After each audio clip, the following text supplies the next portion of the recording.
श्री स्वामी समर्थ. श्री गुरुदेव दत्त.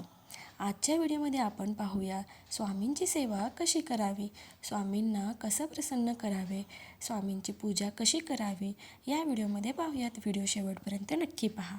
श्री स्वामी समर्थांची सेवा करण्यासाठी दररोज सकाळी किंवा संध्याकाळी निश्चित वेळेत मूर्ती फोटोसमोर दिवा अगरबत्ती लावून श्री स्वामी समर्थ मंत्राचा किमान 1 माळ जप करावा.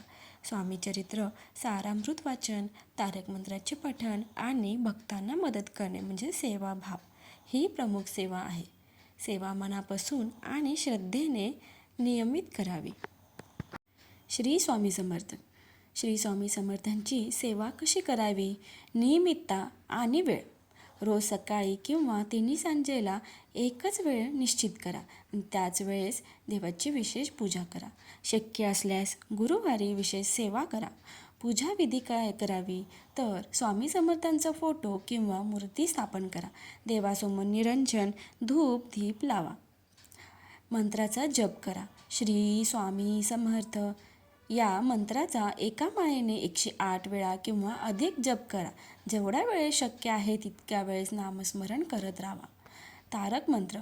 निघून काय रे तू हा तारक मंत्र दररोज म्हणा. यामुळे संकटातून संरक्षण मिळते, संकटातून निघण्याचा मार्ग मिळतो. स्वामी चरित्र सारामृत वाचन करा. या पोथीचे पठण करा.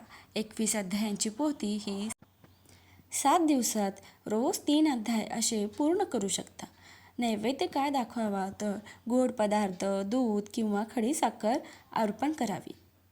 मानसिक पूजा, मानस पूजा. देवासमोर बसून मनामध्ये स्वामींचे नामस्मरण करा आणि आपली संकटे त्यांना सांगा.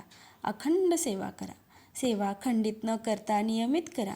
काही कारणामुळे खंड पडल्यास क्षमा मागून पुन्हा ती सुरू करा. स्वामी समर्थांना बाह्य आहारापेक्षा भाव आणि भक्ती जास्त महत्त्वाची आहे.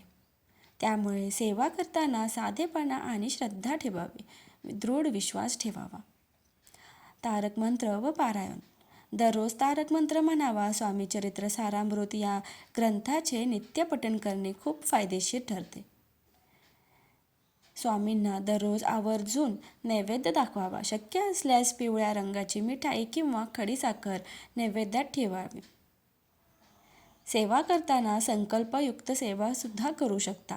सेवा सुरू करण्यापूर्वी माझी ही तोडगी मोडगी सेवा स्वामी स्वीकारतील असा भाव ठेवा आणि संकल्पयुक्त सेवा सुरू करा.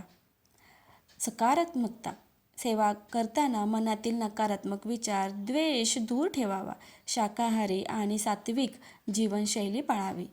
नित्यसेवेमुळे मानसिक शांतता मिळते आणि स्वामींची कृपा प्राप्त होते. आपल्या मनात सदैव विश्वास ठेवा. स्वामी सदैव आपल्या पाठीशी आहेत आणि ते आपल्याला कोणत्याही संकटात एकटे सोडणार नाहीत. भिऊ नकोस, मी तुझ्या पाठीशी आहे हे स्वामींचे वाक्य नेहमी लक्षात ठेवा. श्री स्वामी समर्थ. श्री गुरुदेव दत्त.